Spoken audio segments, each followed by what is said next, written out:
So, what if you never meet someone? What if you're alone forever? Welcome to Wandering the Wild Mess with Heather Morgan. I am so happy you're here. Those thoughts, what if, crossed my mind so many times during this process of just changing my life and leaving the relationship I knew forever. And I'm sure a lot of you can relate to this. And throwing in a little bit of music because it's what I'm obsessed with.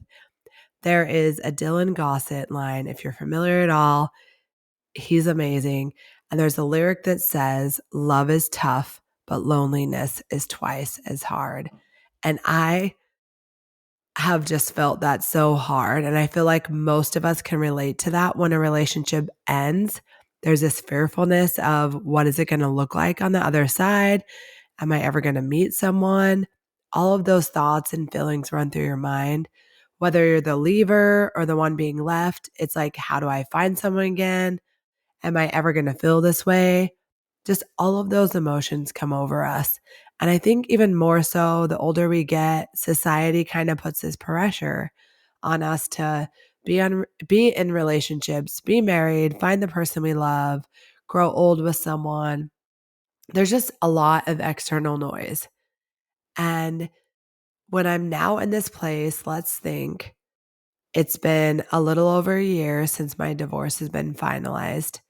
And although during that time, I uprooted my life and moved to a new place, was buying a house and had a chaotic time with a lot going on with my career, and then left that career. I've had a lot of changes in that year, but for me, I kind of completely understand not prioritize dating or finding my next love of my life, forever person, whatever you want to call it.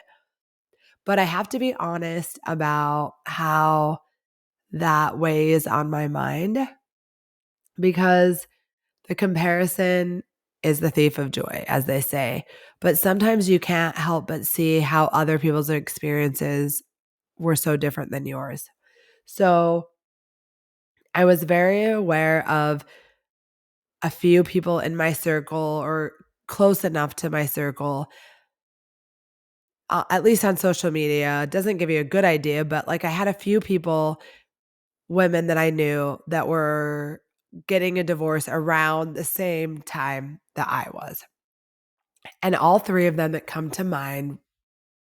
So these three women, one that I went to school with, one that was a friend of mine, and then one was like a friend of mine. They're all with someone else now already and in relationships. So I love that for them. So happy. And it's been like hard launched on this social. So it's like real. And as I'm watching that be their truth and all the best, absolutely love that for them and happy for them. But my mind goes like, Heather, what about you? Now it's been over a year and you're like just still doing you. And I know that there's nothing wrong with that. And I know that I'm trying to put myself in the best place. But there's moments where I'm like, well, I don't know why I haven't prioritized that or what I'm still afraid of, or if it's a fear thing, or it's just the adjustment of feeling super close with someone again is scary and knowing that it could end. I can't really put my finger on what it is, but it's been interesting to know that I'm taking it a lot slower. And the thing that I'll say that's been such an eye-opening experience for me and my friends listening or people from Utah, where I grew up, pretty much everyone that was my friend that I knew was married before they were 30. Like all of my friends were pretty much married. Like I didn't really have any of my friends that hadn't experienced marriage. So it's all I was ever around, like people in relationships because I was in a relationship and then people that were married because I was married. And so now living out here in Nashville and meeting new friends with new experiences, it's been so different. Utah is Utah's just a different place. I feel like that pressure to be married younger is so much stronger than what I'm realizing is out here. So so now that I'm here in Nashville with a lot of transplants from other places, I'm in this whole new space and this whole new experience meeting women that are my age or older that have never been married. And I'm like, it's so different. And it's such a different experience to have these friendships with people that not only don't understand marriage, but don't understand divorce and that have been single for a long amount of time. Like it's eye opening to think about being single that long of your life. Like it's a totally different world for me. I am learning so much. And it's been such an amazing experience, but it's hard for me because the majority of me having pretty much all single friends in Nashville, with the exception of a few, I have like one married friend and one other friend that lives there with her boyfriend. But the majority of the rest of my friends out here in Nashville are all single. And a majority of those single women are ready and looking for a relationship and a husband. And I'm in such a different space because I don't know if the idea I think when I was with my ex, we were just together so long that I never was at a point where I was really looking for a husband. It was just he was my boyfriend for so long and then became my husband. And so I don't even know how to relate or I don't even know how to be that woman that's looking for a husband or and looking for a husband, I'm sure in your 20s is different than like later in your life when you've experienced more things. I don't know, like when I got with my ex in my 20s, that I would have like wanted the same things that I would want now. So it's just such a weird place. And nowadays, like dating is just so different because okay, I remember thinking in Utah, it's small lake city, everyone knows each other. There's no way I could even date here. Like when anyone I dated would know someone that I know, and it would just not be the vibe for me. So I didn't even really consider dating in Utah because it was just not on my thought radar. But then coming to Nashville, it's like, no, this is actually a small city too. And everyone does know each other out here too. And so now I'm in that same boat where, and what's really hard for me is that it almost takes you back to like, if I was out in that dating pool, it's like everyone you knew, like everyone you went to high school with, they like all dated each other at some point. And I don't love that. It's just weird for me. And I know it's the reality. It just is what it is, but it feels weird. And I just have to accept that that's a likelihood now that you'll meet someone and they like have dated someone you know.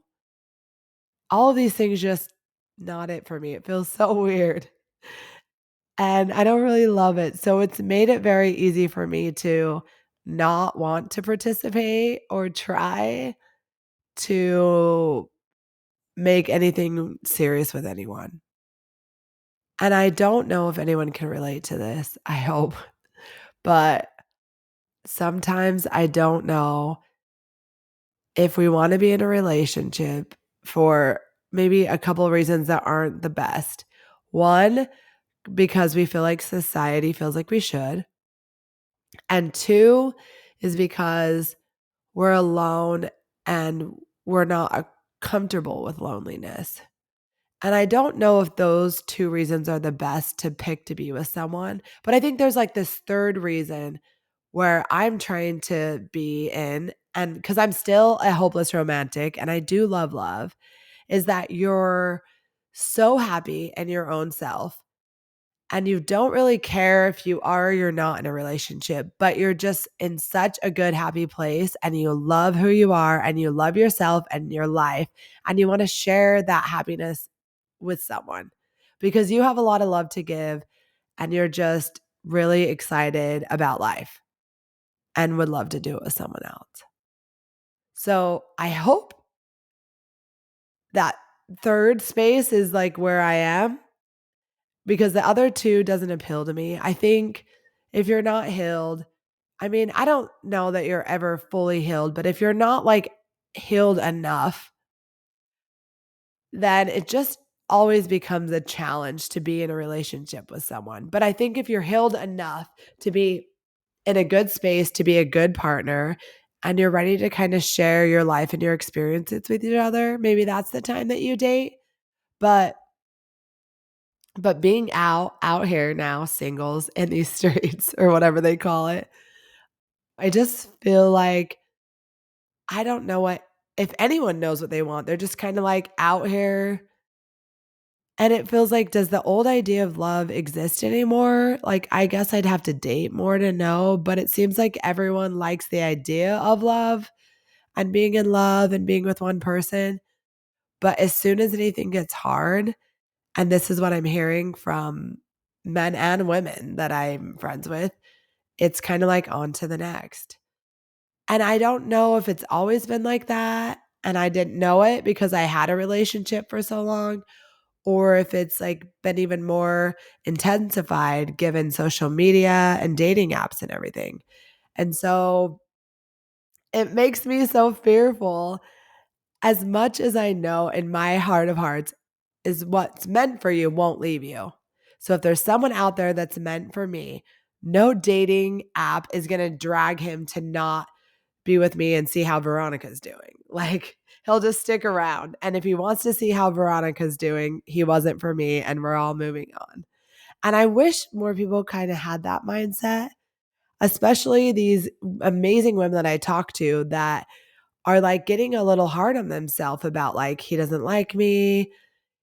I thought he liked me, but he doesn't. But it's like, let's move on because I don't know if he's for you because you're amazing. And if for some reason you don't feel enough for this person that you don't even know, it's kind of like if they don't really know you and you don't really know them, like let's just move on. It's not personal. And a lot of people are telling me though, they're like asking questions like a job interview afterwards. And this is me kind of sharing just something that I was reflecting back, like thinking it was wild. And maybe this is what everyone does. But I obviously, working in corporate America, have interviewed a number of people. And I know that asking for feedback after an interview is a thing. Like, you didn't get the job. Can you tell me what I could do better? But people are doing this in the dating world. And I'm just kind of taken back because I don't really understand it because it seems like ah like what what are you doing with that feedback? Like what I don't know. Dating we're doing that. I guess like if it could be helpful, but I I can't really imagine that I say to a guy, "Hey, you didn't wanna date me anymore. What's the feedback?" And then what does he say? Like, "You I don't know." And then I'm just gonna change who I am because this one guy didn't like that? Like, I kinda feel like the person that's meant for you will like the things that maybe John didn't like about you, you know? And if it's honest feedback, meaning like if you were like a train wreck and you were like cussing at the wait staff or something, and you're still clueless enough that you need John's feedback for that, I kind of feel like that's where the healing part comes in first. Like you need to get in a better place. But I think if someone is just not like the conversation's not flowing. Uh, I guess if John said, "Hey, you're kind of boring to talk to," and then you try to be less boring, but I feel like for the right person for you, you wouldn't be boring. So, I don't know, it's just a weird idea that I'm hearing that people do, and now I hear, like, people are probably listening being like, "What?" So these are just thoughts from someone that's coming into this new world of being single and trying to figure out why people are thinking the way they do about dating and how I'm supposed to think about it. Because for me, I just want to bring myself and be super authentic. And I had told this to high school Morgan Wallen guy from the previous episode after we're talking on the phone and I'm packing to move to Nashville. And he asked me, like, so what are you going to jump back in and date someone right when you get out there? I'm sure, like some cowboy, which little does he know, there's really no cowboys out here in Nashville. But besides the point, and I say, what I think I want is I just want to meet someone that I just want to be around, that I just enjoy hanging out with so much that I just always want to be around him a lot. And I just want to keep doing that until I don't want to do it anymore. And I'm not saying that I don't want some sort of like loyalty and title eventually, but I don't want it to be like, why can I feel like I can already sense people shaking their heads, and especially girls like, you're dreaming, that doesn't exist. But in my delusional reality, that will exist for me because I believe that can. And I believe that if sometimes we just think all people suck, that men stink and women are crazy. And I'm actually hearing this from people telling me about their dating experiences. It's like, if you think women are crazy, you're going to get the crazy women. If you think men stink, you're going to get those men that stink. But if you're like, I'm just here for whatever, and I'm going to give and bring the best of me and the best energy, and I'm going to receive the best of someone else, I think that happens. Is everyone you meet or date going to be like your person? No, no, it's just not possible. But there's critical pieces to your life. And I sometimes don't think it's about asking them for feedback that helps you grow. I think just your self-reflection on that experience and that interaction with that person. What did I learn that I liked it about this person? Don't think it about why they might not have liked you. It's like, did you even like them? Like, what did you like about them? What about the interaction made you feel something? And what about it made you feel something you don't want? Like, those are good self reflections.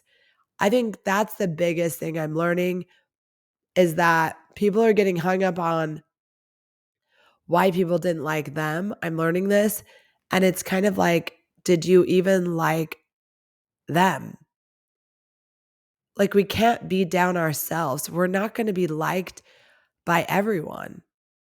It's just a part of life. So, all that to say is being single and having single friends again feels like you're kind of like going back in time because you're going out and there's this thought like, oh, is there cute guys here? Like, it's just different. There's different reasons why you're doing things than there was when I was married. Like with my married friends, we weren't like when me and the girls were going out, we were never thinking like, is there going to be good looking guys here? And I still don't even care about that. But if they're there and they find us, great. But I realize going out with single women, it's kind of like, where can we be to meet the kind of men that we want to meet? And it's just so different for me to like to be in that world. So I don't know if it would have been easier if I would have just tried to quickly get in a relationship after my divorce, because then I wouldn't be in this weird limbo of like, what is going on and how do I do single life? I'd just be able to move from one relationship to the next. But I kind of think it's a necessary adventure for me to have this time. I think it's As weird as it seems, it's kind of fun. It's obviously different. I get to be a little messy. I'm learning so much, and I'll probably be a little messy forever because I'm never going to be perfect. I'm finally willing to admit that. But I also see myself in this time that I've been on my own. I have been doing things to keep myself safe, meaning like not too invested in someone. And I don't know, maybe I've been spending some time with men that are younger than me where I feel like I don't feel as much pressure to have a relationship or at least a serious relationship with. I know that sounds really strange to say out loud, actually, but it's a little easier for me. But they're finding me, okay? I'm not intentionally doing that, I swear. I don't. But it does make it a lot easier and a lot less pressure. It's just fun. So, I don't even know if I can say this. So, during all of this time, I've been in this for the plot moment. That's my life now. So, there's a drastic okay, so they're talking women are talking about this, and there's this drastic thing where you could date the son or the dad. I don't know why that's a thing, but it's true. So, you're in this place where I told you, I'm not on the apps, but let's just get into it. Okay, we're just ripping off the Band-Aid. We're getting into this story. So, I'm still just meeting people in the wild. One night, I'm walking from Red Door back to Losers. This is Midtown in Nashville. There's this guy getting street meat in the road, and he's looking at me, and I'm looking at him, and I'm like, he's cute, whatever. He like waves me over. We walk to each other and we start talking, and I'm like, "Hey," and whatever. And he kind of has this like a little bit of like a country accent, and I was like, "Oh, where are you from?" And he was like, "Hermitage," which is like outside of Nashville. And I was like, "Oh, well, I've never like seen you in Midtown before." And he was like, "Oh, yeah, I don't really go to Midtown. I usually go to Broadway," which isn't not something that locals, like, in Nashville would normally be saying they go to Broadway. So I was like, "Why?" And he was like, "Oh, well, I just turned 21." And I was like, "What? Oh my gosh." So I'm like, "Okay, whatever." I had been drinking that night. That's why I'm going from Red Door to Losers. And he was like, "Well, can I get your number?" And I was like, immediate, like, for the plot, whatever, who knows? So I give him my number, don't think anything of it. And I give him my number, and it was right after the tornado came through, and it was really close to my house. So I hadn't been home yet. And I was telling him about it. And he texted me the next day and was like, "Hope everything's good with your house. Let me know when I can take you out this week. What days work for you?" And so I just kind of go with it, and we're texting, and he's like, "Okay, what kind of food do you want? Like, what kind of restaurant?" He's doing the whole thing, and I'm just like, "We'll just see where this goes." So we keep the conversation going, and next thing you know, we're going on a date. He decides to plan it. So we're going to dinner. We have a date planned. And I remember on my way there, I was like, what am I doing? I like pulled over. What am I doing? But then I'm like, life's not that serious. This isn't really that big of a deal. You're just going. It's just like any other time. You could be sitting at the bar and you start talking to someone that's 21. What's the difference? Doesn't matter. So we go on this date, we go have Mexican food, and it's so fun, have a great time. And this is in December. So then we go see the Christmas lights. And then we end up just talking for hours. And he's like the sweetest. He's so cute. Such a sweet guy. Like, absolutely loved it.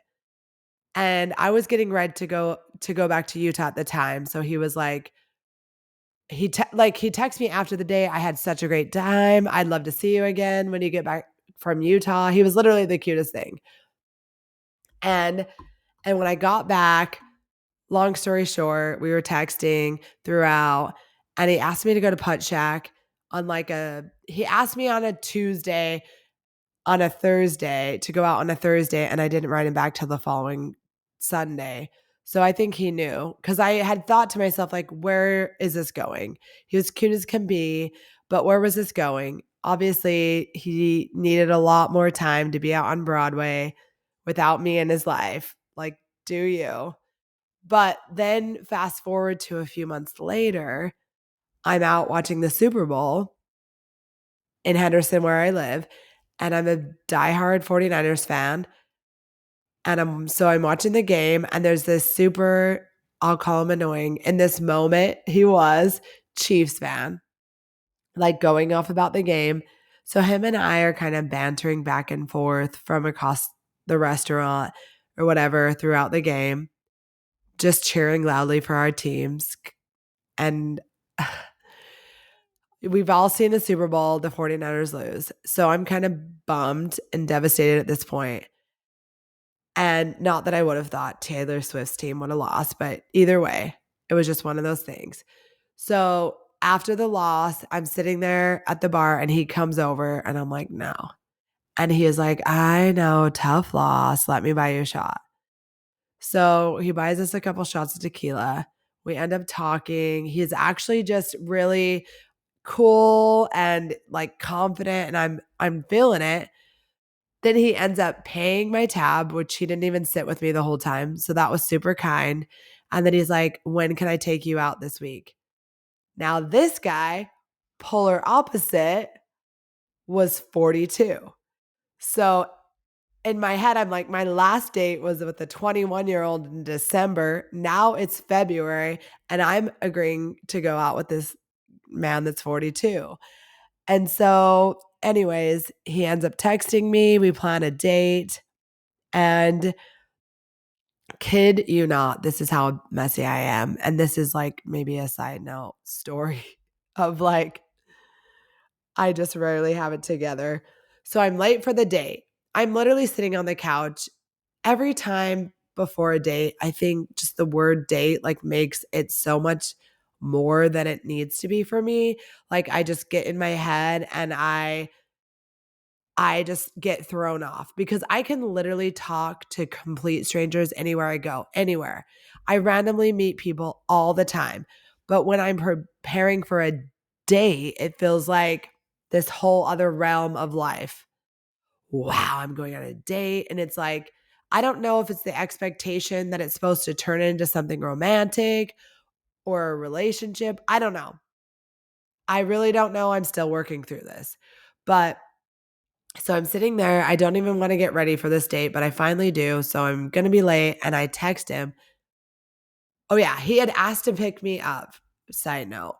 And I decided, no, I should drive. I don't know if I should let him know where I live. So that plays into this whole thing. So I'm finally texting him. I'm going to be 10 minutes late and I'm pulling out of my driveway. And as I'm pulling out, I'm distracted, texting my friend. And, uh, and I'm not looking, and my driveway has this like ditch. It's kind of hard to explain, but it's like concrete, and then on both sides it's ditch of like grass. I end up backing my car into the ditch and it's stuck. Like it's raining, it's dark, and now my car is stuck. It won't move. So it's so what? So I call him after I just texted him and said I'm going to be 10 minutes late, and I said, "Hey, look, I just got my car stuck in my driveway in the ditch. I'm not going to be able to come." He was like, "Okay, I thought you were going to cancel on me, but what's your address? I'll come get you. It sounds like you need a drink." So then he ends up seeing where I live anyways and sees my car. And I was like, I'll call AAA, but not right now. Like, I'm just over it. So we end up going on this date. Either way, have a great time. And I don't know if I'm like feeling it. But for whatever reason, with the older guy, I feel like I should try to give it more of a chance. And I don't even know why. These are just the advice that I'm hearing from my friends because I have all these single friends now because they go on dates like I'm not kidding you. They have to be experts because some of these girls that I'm friends with go on dates like 3 4 times a week. Like, I could never. I'm like, here I am on a first date after my last date was in December. Now it's February, and I don't even know what I'm doing. So I'm just asking them, like, what do I do now? I don't know if I like him. And after the date, he had already asked me on a second date. So it's like, do I go? I mean, I didn't hate it. I liked it. He was cool, but I don't know what I even want. Is it rude to say yes? Is it rude to say no? Like, I don't know. Are there rules? Like, who's deciding? I, I don't know. And okay, so here I am just hoping that they can tell me what to do. So they're like, yeah, give him another chance. You don't know. Sometimes the first time it's weird and the second time it's great. So since he'd already asked me on the second date, I was like, okay, let's go on this second date. So we end up going on a second and it was fine too, but I was still like unsure, but I went on a third and it wasn't him. It wasn't him. He was super kind and fun and nice. I just don't know if, and I told him this on the second date, that it just seems like a lot for me to do all those things, to think about being in a relationship again. And I think on the third date, it was just clear for me I'm not ready. And I don't know. Here's a Here's a question I wish I could ask to y'all or just anyone that's listening, but like, do you just know from the person, or is it like when you're ready, or is it a mix of both? I guess that's the exciting adventure of life and this new experience again, because I absolutely do not know. My first question to start this episode: I don't want to be alone forever. And I think society's like telling you, if you don't find someone soon, aren't you afraid that you're going to die alone? And there's some clock ticking where, like, if I don't within the next 6 months, will I be single so long I won't know how to be in a relationship again? There's so many thoughts that run through my mind, but I trust that everything works out for me and it works out as it should. But I get that especially women have this pressure to like hurry up and find someone. And I don't want that pressure to dictate my decisions, because I think a lot of decisions I made in my younger years were partly because of that external pressure. And I think we're just happiest when we make decisions for us. But it's a real thing to feel that pressure. But what I will say, when we love ourselves and we're so happy with who we are and where we're at, the noise of everyone else's opinions or society's perspectives of where we should be in life are so much less impactful in our lives, because we're just so confident in what we're doing and who we are. So I'm leaving all this out there on the table to say, I'm just trying everything. And I'm just this kid on Christmas who has all these new gifts that I'm unwrapping that I've never seen before. I've never done this before. Like, oh my gosh, let me see this new shiny thing and this, let me ask you about this. How does this work? How does that work? Like, I have so many thoughts about things I've never had to think about before. It's like a whole new world has opened up, and I'm just here for the ride. I'm just here to have all of the adventures and learn from all the people I meet. And as cringy as it may be, like, to think like, what is this girl doing? Like, she's a grown woman. She should just not be all over the place. I'm kind of like, who decides what we should be? I don't know. But I know it's not Karen on the internet to tell me, or Joe down the street. It's just us. We figure it out for ourselves.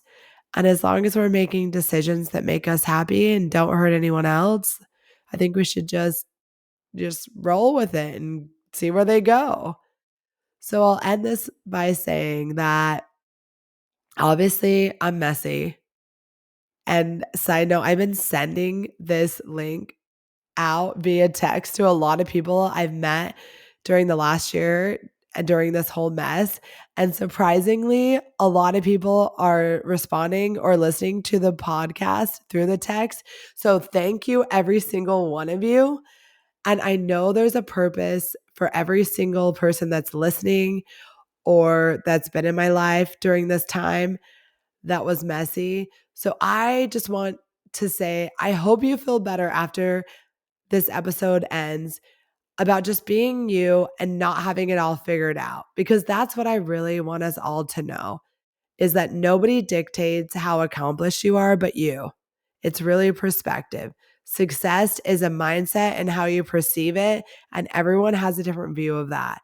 So for me, success is just taking on this new world and trying to navigate it the best I can with the best attitude and leaving the best impression with the people I like meet along the way. And yeah, just letting it be what it is. So maybe one day I might be kind of an expert at like this thing. Okay, I don't think anyone could ever be an expert. There's not an expert on life. That's just not the case. But I need to just tell you that if you're listening, we're figuring this out together.